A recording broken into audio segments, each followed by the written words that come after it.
Welcome back inside the studio for another edition of Two Up Front, presented by ShopFutsal.com. I'm Baxter Colburn. And this is Simon Provan. Simon Provan joining us remotely again. Are you on a boat? Is that what I've heard, Simon? Where are you today? I'm a little confused. Well, I've been cleaning a boat all day, Baxter. Cleaning a boat. I couldn't head over to the studio. Yeah, But you're a radio host. When do you have time to go on the high seas? Well, you're kind of like the low seas, heading up north, which is as our next guest will probably confirm, going up north Wisconsin at least once a year is like the thing you got to do. That's true. No, you're absolutely right about that. We're heading up north soon. Fair enough. Well, the Provan clan is hitching up the wagons. We do have a great guest hailing from Appleton, Wisconsin. She goes by Apple, but some people might know her better as Sarah Hagen of the Orlando Pride, and she joins us now here on Two Up Front. Sarah, how are we doing today? I'm great. Just happy to be along in this conversation. Absolutely. Well, we're excited, Sarah. I mean, I think the biggest thing right away for those that know our show is that we are here in Wisconsin, down in Milwaukee, and you have a big tie to the state of Wisconsin as well, too. You're from Appleton, Wisconsin. Your nickname is Apple. You're a Packers fan. It's just the list goes on and on of reasons why you're already the coolest player in NWSL. But I know that we're all very excited to have you here, and of course, you've been around the league a little bit here and there too. But how are things looking right now with the Orlando Pride? You guys are halfway through your inaugural season, and how are things looking? And how are you feeling as well as a player? The season's been going well. Obviously, it's our first season all together, so there's been some difficult times, some also great times, good memories. We are currently in about a 3-week break because of the Olympics going on, and we actually start up again on August 26th. So right now we're just trying to maintain our fitness, and then once our national team players get back, we'll try to close out this season. We have 5 games once we get back from the Olympics, so we have 5 games to kind of really push into gear and try and make a run for the playoffs. No, you talk about being that run for the playoffs right now. You guys are sitting outside the playoff rankings right now. You guys are 6-9-0 on the season. Not exactly the worst of inaugural seasons, as some teams know. I mean, sometimes it goes all right, sometimes it all falls apart. But I feel a lot of that does attribute from having some of those other dynamic players on your team. Talk a little bit about what it's like to have Alex Morgan and Ashlyn Harris and a couple other of those incredibly talented international players, as well as yourself as well. Kind of all together, figuring it all out together this season. Mm-hmm. Yeah, it's been difficult. Just everyone's kind of thrown together, and you basically have a month of preseason to kind of try and make things work for your first game. So, I think we started off the season on a good note, and we're able to get some good wins. I mean, I'm sure we would all like to be sitting a little bit higher up in the standings, but I think we've also brought a lot of excitement to the city of Orlando, especially, when you have names like, Alex Morgan and Ashlyn Harris, like you've mentioned. And then you also have, we have 4 other international players who are playing in the Olympics as well. So, and I also think if you talk to anyone that was in the stands during some of our games, we tend to make them pretty entertaining and exciting, and we kind of find a way to win right at the last second. So it's been a season of highs and lows, that's for sure. Yeah, one of the highs in the season for you, Sarah, was getting that game-winning goal against Seattle on Mother's Day. For people that don't know, you were actually diagnosed and fought cancer when you were 15 years old. What was it like to score that game-winning goal on Mother's Day, considering the lens in which you view life through? Mm-hmm. That was pretty exciting. Probably one of, definitely top 5 moments of my career. And even just in life in general. I had just celebrated 2 days before that my 11-year anniversary of being cancer-free. And I ended up scoring the game-winning goal, which happened to be in the 11th minute of the game. So, oh, wow. That was kind of crazy. It's always funny how things like that work, yeah. Yeah, and as Baxter had mentioned with the introduction, you went to UW Milwaukee. You played with Appleton Soccer Club, Brookfield Soccer Club, the old FC Milwaukee's Nationals. If you could go back and just, tell the people of Milwaukee, the great state of Wisconsin, what it's like to be representing UWM on the big stage. I mean, on top of that, of course, you played in the women's Bundesliga over in Germany with Bayern Munich, and now you won a championship with FC Kansas City last year, and now you're with Orlando Pride. Starting many games, putting in a lot of minutes. What's it like to represent? And maybe you don't look at it that way, but certainly, obviously, people outside of it do to represent the state. Yeah, it's a great honor, and it's something that I'm very proud of. You don't really hear of too many soccer players who have made it to where I am today coming from Wisconsin. So, when I go back to Appleton and in the area, it's great to do little clinics and little coaching sessions with some of the girls growing up because, they've heard of my name and if not have seen me play before.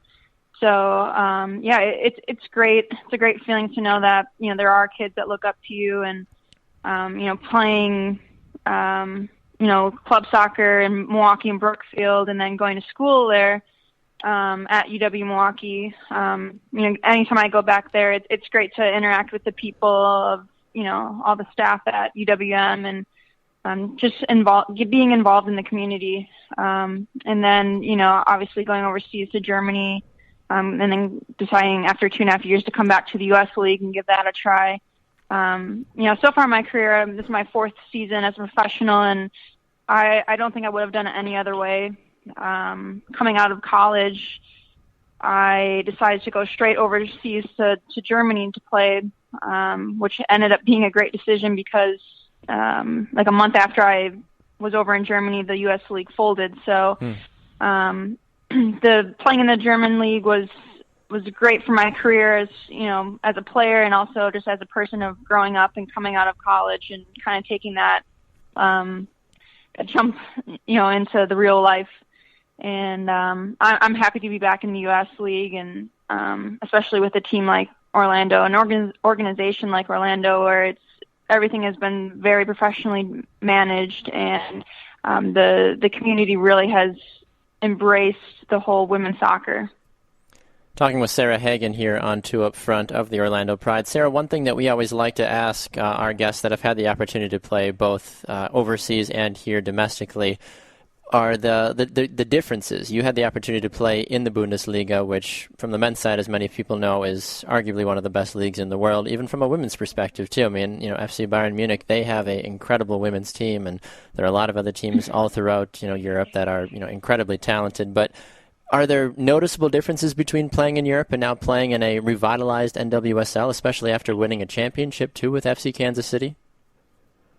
Yeah, I mean, there's huge differences. I would like to say that the Bundesliga, the German league, is much more concerned with the way that you move the ball up the field, much more technical, tactical, whereas I feel like the U.S. League sometimes is based much more off of your speed, your strength, your quickness, agility.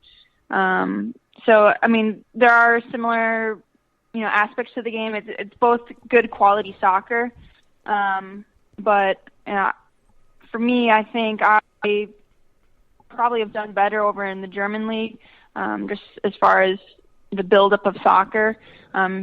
Whereas here, for me personally, being a taller, more target forward, the speed of the game has been a little bit of a challenge for me. And that's one thing I was curious about, too, is because you had such big success over in Germany while you were there. I mean, you scored 38 goals in 51 matches, and here you've only scored about 9 goals in your time in the NWSL. Does that concern you at all from the fact of, like, hey, I had such a high rate of production in such a short amount of time, and now for some reason I can't put the ball in the back of the net as consistently? Has that been injury? Has that been the players around you just getting accustomed to being back in a different league, or what exactly is that?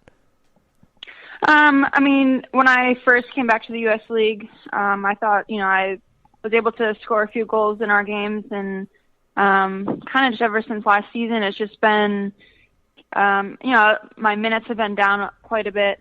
And just, like I said, I think sometimes the speed of the game, whereas, the U.S. League, like I said, it's much more based on your speed, your strength, and it's a lot of times most teams play much more direct. And so that favors more so like a forward who's quick and fast and behind, whereas I'm more of a box kind of player. So I'm hoping that this is our first season all together at Orlando, and we're still trying to all figure out how everyone plays. So hopefully next season and going into the rest of this season that we can start finding those moments more. Well, Sarah, I don't want to leave this Germany discussion behind just yet, because there's one interesting fact about you that doesn't have anything much to do with soccer, but apparently cupcakes you make are actually very famous in Germany. Yes. So yeah, they are. Share the story a little bit. Yeah, so when I was living over in Germany, I don't know, me and my roommate must have been talking about how we've missed cupcakes, or how we had cupcakes one time to celebrate something, and none of the German teammates knew what a cupcake was. So we, sad. we try to translate it and show them a picture, and like, oh yeah, we don't have those. So I was like, what? You guys have never had a cupcake before? So, yeah, I had to put my baking skills to use, and whipped up a few different kinds, and then kind of brought that back to the U.S. with me. And I just like baking and cooking in general. So. That's awesome. So the Irish celebrate St. Patrick's Day with St. Patrick bringing the gospel to Ireland. Maybe someday we will have the St. Sarah Hagen Day for bringing cupcakes to Germany. I like that. That'll be a first, yeah. And you've got a good fallback, too, if soccer doesn't end up working out for you, Sarah. Be like, just open Sarah's Cupcakes, yes, exactly. or something like that. Well, one other thing I'm really curious about, Sarah, here before we let you go is the consistent, I don't want to call it stalking, but the consistency of Lyon and France going after your teammate Alex Morgan. Have you heard anything more about what's going on with that? Or as a teammate of Alex, have you seen how she's been able to handle that? It's kind of almost comical at this point of how much Lyon just continues to kind of go after her on Twitter and say, hey, come play with us. Hey, come do this. Hey, come do that. And is it I'm just curious from a teammate perspective, if you've seen any more reaction of how she's taking it, or just how you as an outsider kind of view the whole situation. I haven't actually talked to her much about it, but I mean, if you were to talk to any club in the entire world, I'm sure that they would be, trying to get Alex Morgan, and especially with Lyon having such a profile as a team, why not put the pressure on her to try and come there? So, but I haven't talked to her much about it, but I think she's happy to be here in Orlando. She's here with her husband. So, yeah. Well, I just want to say, Sarah, the next time you're back our way, I'm going to make sure that I know that's happening, because I've got a 9-year-old daughter that's playing soccer. I'd love her to do a clinic with you, but I'm also going to demand some of these famous cupcakes come with you. Okay, I can do that. Fantastic.